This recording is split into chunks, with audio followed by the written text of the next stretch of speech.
का, आस और विश्वास का, जन जन के जीवन की खुशहाली का दर्पण, जन जन के जीवन की खुशहाली का दर्पण।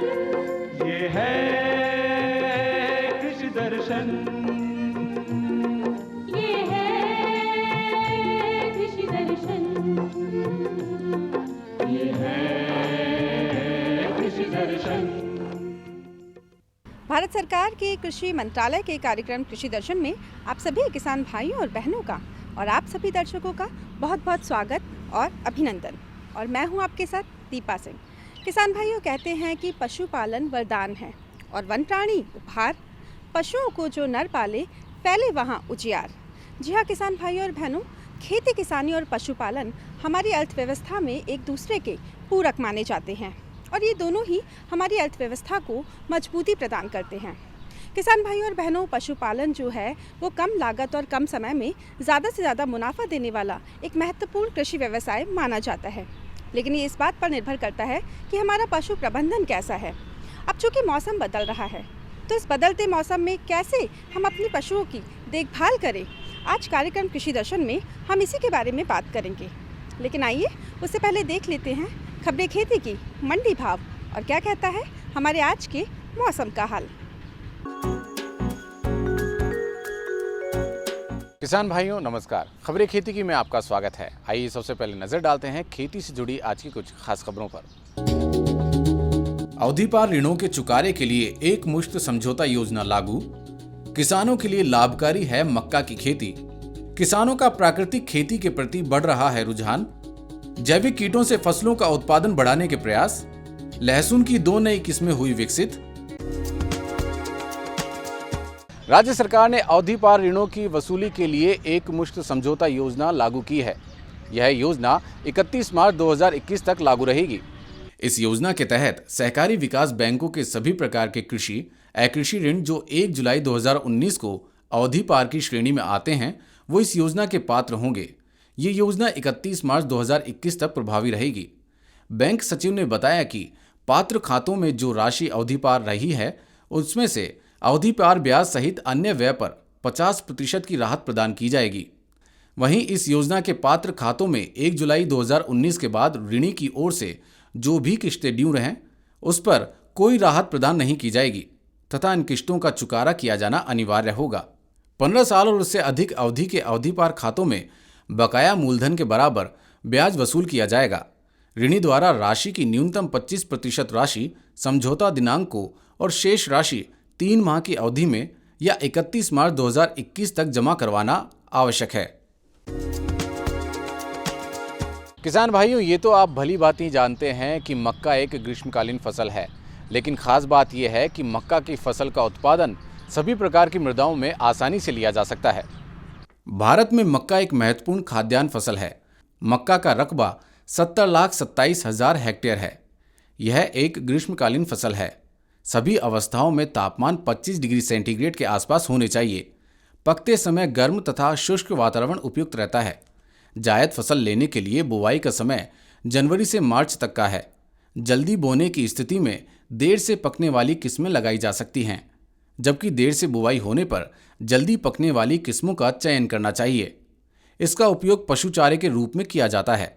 इसके उत्पादन का 26% मनुष्य आहार, 11% जानवरों, 48% मुर्गी के आहार, 12% औद्योगिक उत्पादन एवं शेष स्टार्च एवं बीज के रूप में प्रयोग में लाया जाता है।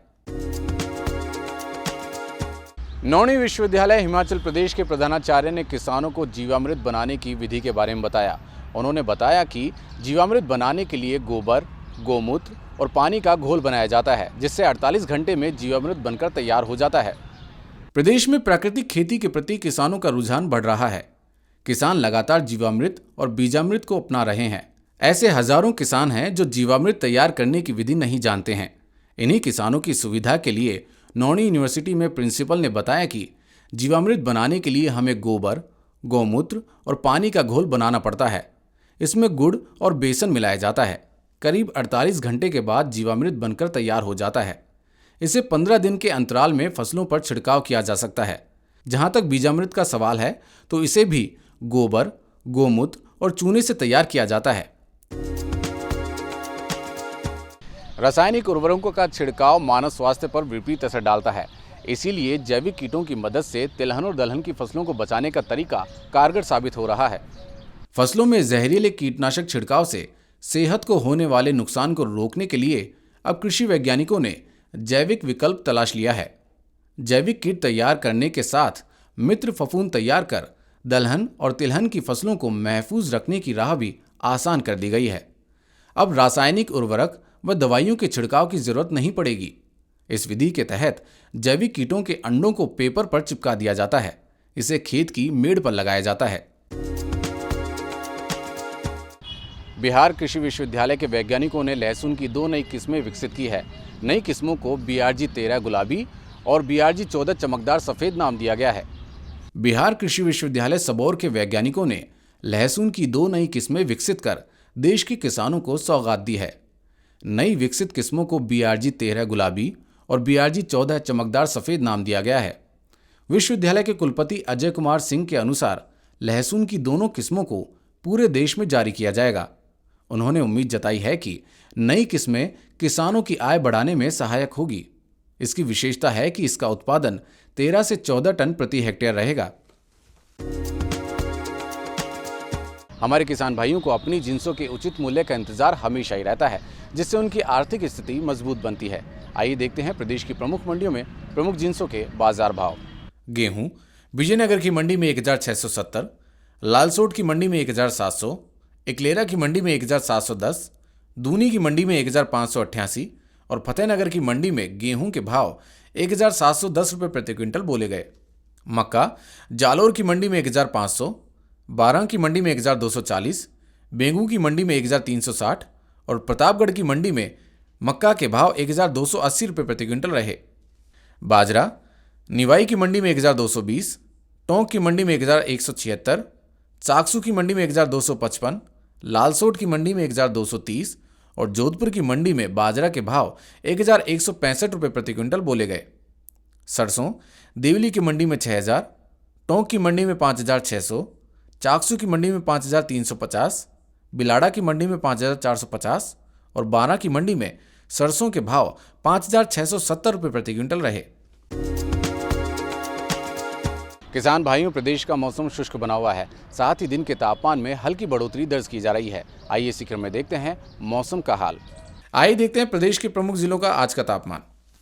जयपुर का अधिकतम तापमान 33 डिग्री सेल्सियस और न्यूनतम तापमान 16 डिग्री सेल्सियस। अजमेर का अधिकतम तापमान 33 डिग्री सेल्सियस और न्यूनतम तापमान 14 डिग्री सेल्सियस।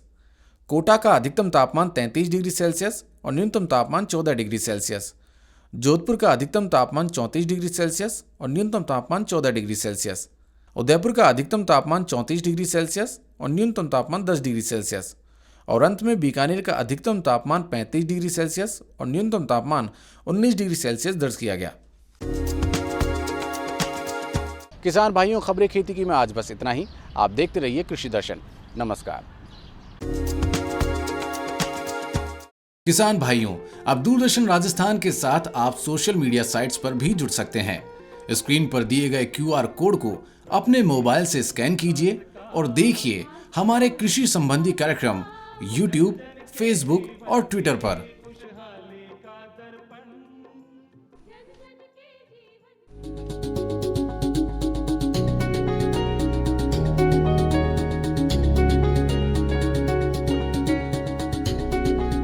किसान भाइयों, ब्रेक के बाद आप सभी का बहुत बहुत स्वागत है और आप देख रहे हैं कार्यक्रम कृषि दर्शन। किसान भाइयों, जैसा कि आप सभी को मालूम है कि गर्मी ने दस्तक दे दी है और मौसम बदल रहा है, तो ऐसे बदलते मौसम में हमारे पशुओं को एक सही रखरखाव की, एक सही देखभाल की आवश्यकता होती है। तो ऐसे में हमारे पशुपालक भाइयों को जानकारी होनी चाहिए कि कैसे वो सही पशुओं का प्रबंधन करें, इसके साथ ही आवास की सही व्यवस्था करें, खान पान का विशेष ध्यान रखें और साथ ही समय समय पर टीकाकरण भी करवाएं। तो इन तमाम बातों पर जानकारी देने के लिए आज हमने आमंत्रित किया है हमारे विषय विशेषज्ञ डॉक्टर अशोक कुमार को। तो आइए आप और हम मिलकर स्वागत करते हैं हमारे आज के विषय विशेषज्ञ का। डॉक्टर अशोक कुमार जी, आपका बहुत बहुत स्वागत और अभिनंदन हमारे आज के कार्यक्रम कृषि दर्शन में। डॉक्टर अशोक कुमार जी, जैसे मौसम बदल रहा है ये हम सभी जानते हैं, तो इस बदलते मौसम में हमारे पशुधन पर क्या खास प्रभाव पड़ता है, इसके बारे में आप थोड़ा सा हमारे पशुपालक भाइयों को बताइए। देखिए दीपा जी, हर बदलता मौसम पशुपालक के लिए दोहरी चुनौती की तरह होता है। एक तो उसको पशु को स्वस्थ रखना है, दूसरा उसे उत्पादन भी प्राप्त करना है। अब चूँकि गर्मी का मौसम शुरू हो रहा है, हर वर्ष जलवायु परिवर्तन की वजह से हमेशा गर्मी बढ़ती जा रही है। ऐसे में पशुओं को उत्पाद प्राप्त करने के लिए विशेष प्रबंधन की ज़रूरत होती है। पशु अगर पशु कंफर्ट जोन में जब होता है तो जितना खाना खाता है वो अपने पसीने द्वारा उसकी ऊर्जा को निकाल देता है। लेकिन जब बाहर का मौसम गर्म होता है तो जो पशु खाता है उसको अपनी ऊर्जा को पसीने या श्वास द्वारा नहीं निकाल पाता। तो हमें पशु प्रबंधन के द्वारा इसका ढंग से हम मैनेज कर सकते हैं ताकि उसको गर्मी से निजात दिलवा सकें। जी बिल्कुल, आपने जैसे बताया कि अब तकरीबन गर्मी का समय शुरू हो चुका है, तो ऐसे में हमारे दुधारू पशु जो हैं उनके रखरखाव की और उनके आवास की क्या व्यवस्था होनी चाहिए, क्या खास देखभाल होनी चाहिए, उसके बारे में आप थोड़ा सा हमारे पशुपालक भाइयों को बताइए। गर्मी के मौसम में प्रबंधन एक मुख्य विषय है। पशु को सबसे पहला बचाव जो है वो हम पशु को उचित आवास देके कर सकते हैं। पशु का आवास की पूरे तरीके से ध्यान कर लें कि हवादार होना चाहिए। उसकी छत की ऊंचाई कम से कम 11 फीट से 10 या 11 फीट के आसपास होनी चाहिए। अगर टिन शेड का आपका छत है तो उसके ऊपर घास फूस या पुआल डाल के ना 4 से 6 इंच मोटी परत उसके ऊपर जचा दें और कोशिश करें कि नीचे से भी एक टाट की या पट्टी की कोई भी आप एक चद्दर उसके नीचे से लगा दें ताकि उसका इंसुलेशन, उसकी कुचालकता बन जाए, सीधी गर्मी उसके अंदर ना आ पाए। इसके अलावा पशु के बाड़े के अंदर बहुत ज़्यादा पशु नहीं होने चाहिए। उसको हर पशु को एक उचित जगह उसकी मिलनी चाहिए, हवा का पूरा इंतजाम हो, उसकी खिड़कियां जो हैं वो टाट बोरी वगैरह से ढक दें। अगर पंखे की कूलर की अगर व्यवस्था कर सकते हैं तो सबसे उचित चीज़ होएगी। इसके अलावा पानी का प्रबंध आपको अवश्य रूप से करना पड़ेगा। गर्मी में पानी की बहुत ज़्यादा खपत रहती है। पशु को पीने का ठंडा पानी दिन में 3 बार 4 बार या उसकी जितनी इच्छा है इतनी बार उसको उपलब्ध करवाना ज़रूरी है। पशु का पीने का जो पानी है उसकी टंकी को भी कोशिश करें प्लास्टिक की ना हो, सीमेंट की बनवाएं, उसको ऊपर से ढक दें ताकि पानी गर्म ना हो। गर्म पानी पिलाने से लू लगने की संभावना थोड़ी ज़्यादा हो जाती है। पशु को सुबह शाम ठंडे टाइम में ही नहलाएं, दिन भर में कभी भी पशु को ना नहलाएं। कभी भी शरीर अगर गर्म है तो उसमें पानी ना डालें क्योंकि उससे उस पशु के पेंटिंग यानी कि उसके सांस लेने में मुंह फाड़ के जो सांस लेना शुरू कर देता है वो बीमारी हो जाती है उससे। डॉक्टर अशोक जी, जैसे अभी आपने बात करी लू लगने की, तो जिसे हम हीट स्ट्रोक भी कहते हैं, तो ऐसे में हम लू से बचाव क्या करें अपने पशुओं का, और लू के क्या क्या लक्षण होते हैं जो हमारे पशुओं में होते हैं या दिखाई देते हैं? दीपा जी, गर्मी का मुख्य रोग ही पशु को लू लगना है। जब पशु चारा खाता है तो उस चारे से उत्पन्न गर्मी को वो अपने पसीने द्वारा निकालता है। अब जब वातावरण का तापमान ज़्यादा हो जाता है तो उस गर्मी को वो निकाल नहीं पाता ढंग से, तो वो हाँफना शुरू कर देता है, मुंह से सांस लेना शुरू कर देता है, सांसें तेज़ हो जाती हैं। उसके अलावा पशु के स्ट्रेस ज़्यादा है तो फिर उसके बाद उसके मुंह में झाग आना, लाल गिरना और पशु को बुखार आ जाना, कभी कभी नाक से खून आना, और पशु खाना पीना बिल्कुल कम कर देता है या पानी भी बार बार पीता है, और जब बहुत ज़्यादा परेशानी बढ़ती है तो वो चक्कर खा के गिर जाता है। तो लू से बचाव के लिए सबसे उचित आवास का प्रबंध जो है वो पशुपालक को करना चाहिए। उसके लिए उचित आवास होगा, उचित पानी की व्यवस्था होगी, दिन में नहलाने की व्यवस्था होगी, उसको इलेक्ट्रॉल पाउडर या सेंधा नमक और अपने सादा नमक ये खाने में देंगे तो क्या है कि जब पसीना निकलता है तो शरीर से सोडियम पोटेशियम आदि जो तत्व हैं वो बाहर निकल जाते हैं। तो हम उनकी पूर्ति अगर उसके खाने में कर देंगे तो उसको ज़्यादा परेशानी नहीं होएगी। तो अशोक जी, जैसे अभी आपने बात करी खान पान की, तो ऐसे बदलते मौसम में हमारे पशुओं के लिए खान पान की क्या विशेष व्यवस्था होनी चाहिए, उसके बारे में हमारे पशुपालक भाइयों को बताइए। देखिए, गर्मी के मौसम में चारे की वैसे ही बहुत ज़्यादा किल्लत रहती है। हरा चारा तो बड़ी मुश्किल से मिल पाता है। तो पशुपालक को सबसे ज़रूरी तो ये है कि हरे चारे का अगर वो व्यवस्था कर सकता है तो हरा चारा उसके लिए बहुत ज़्यादा ज़रूरी होता है, क्योंकि उसके अंदर पानी की और ज़रूरी तत्व जो हैं प्रोटीन मिनरल वगैरह जो है सब मिलता है।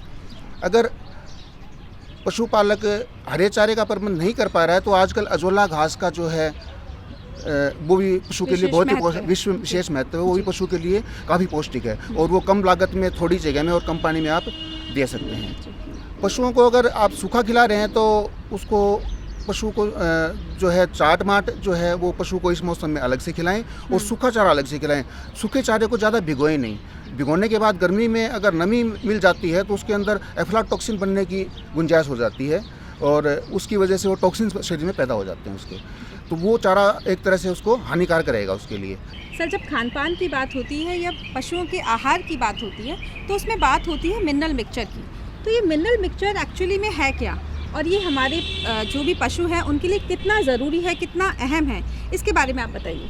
देखिए, मिनरल मिक्सचर कई तत्वों का मिश्रण होता है। उसके अंदर जो शरीर के लिए आवश्यक तत्व होते हैं जैसे sodium, potassium, copper, iron, zinc, magnesium, सब तरह के तत्व होते हैं जो शरीर के लिए, क्रियाओं के लिए बहुत महत्वपूर्ण होते हैं। गर्मी के मौसम में विशेषकर महत्व इसलिए है क्योंकि शरीर में पसीना बहुत ज़्यादा निकलता है। अगर पशु के अंदर इन मिनरल तत्वों की पूर्ति रहेगी तो उसका जो सिस्टम है वो ढंग से काम करेगा, उसका डाइजेशन है, उसकी इम्यूनिटी है वो बढ़िया तरीके से काम कर पाएगी।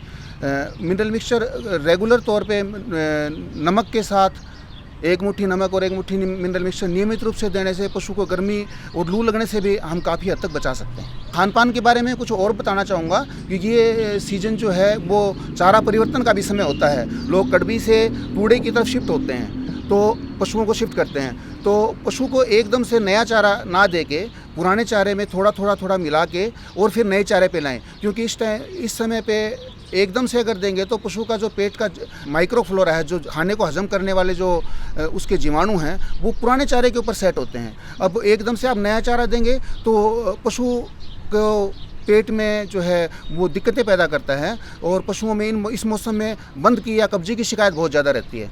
तो एकदम से नया चारा ना दे के पुराने चारे में धीरे धीरे मिक्स करके आप उसको दें।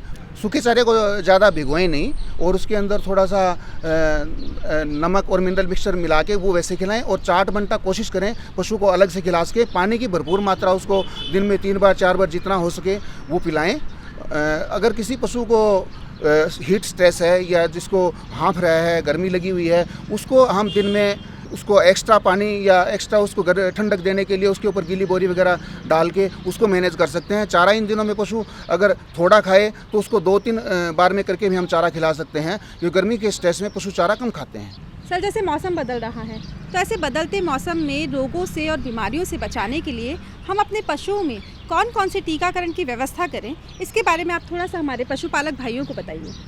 दीपा जी, इस मौसम में संक्रामक रोग तो गर्मी के टाइम में कम ही होते हैं, क्योंकि आगे बरसात का मौसम आएगा, उस टाइम पे संक्रामक रोग फैलने की गुंजाइश बहुत ज़्यादा होती है। तो पशुओं को गलघोटू, लंगड़ा बुखार और मुंह पका खुर पका के टीके इसी मौसम में लगवा लें, ताकि आने वाले मौसम में हम इन रोगों से अपने पशुओं को अच्छी तरह से बचा सकें। अभी भेड़ बकरियों के अंदर एंट्रोटॉक्सीमिया यानी फिड़किया का टीकाकरण जरूर करवाएं। इस मौसम में फिड़किया के होने की गुंजाइश बहुत ज़्यादा होती है। ये सारे टीकाकरण आप नज़दीकी पशु चिकित्सालय से संपर्क करके अपने पशुओं में इस मौसम में अवश्य लगवा लें। सर, जैसे हमने खान पान की बात करी तो खान पान के अंतर्गत हरे चारे का क्या महत्व है? हरे चारे का महत्व इस मौसम में बहुत ज़्यादा है, क्योंकि हरे चारे से पशु को पानी की बहुत ज़्यादा मात्रा मिलती है। उसके अंदर जो शरीर को चलाने के ज़रूरी न्यूट्रिएंट्स हैं, जिसमें ज़रूरी मिनरल हैं, विटामिन हैं और प्रोटीन है, ये सारा का सारा हरे चारे से उसको मिलेगा।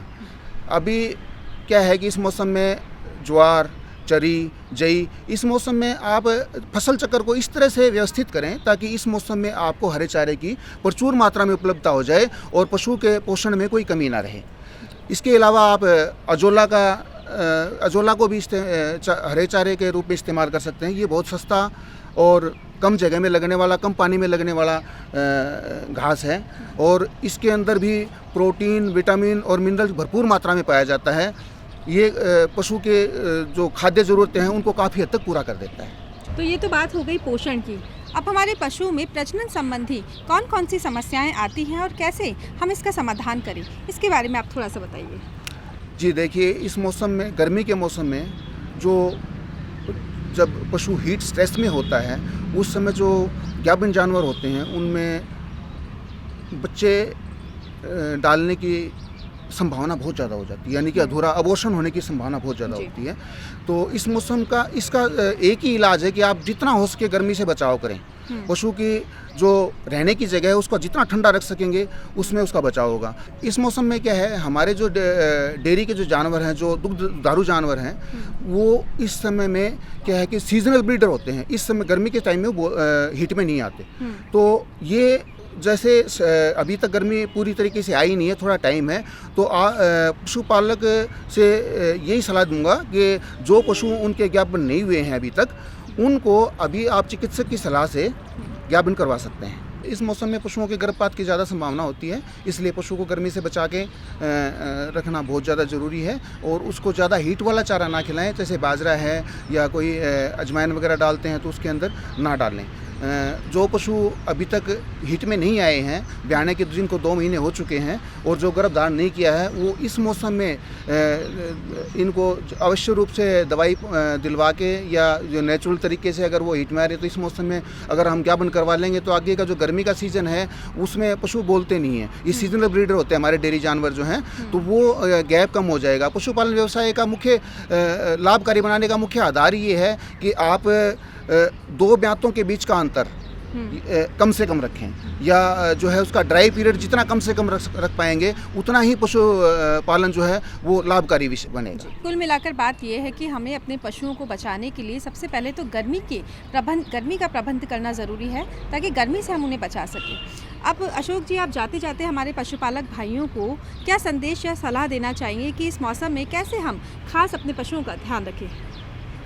देखिए दीपा जी, बढ़ती गर्मी को तो हम रोक नहीं सकते।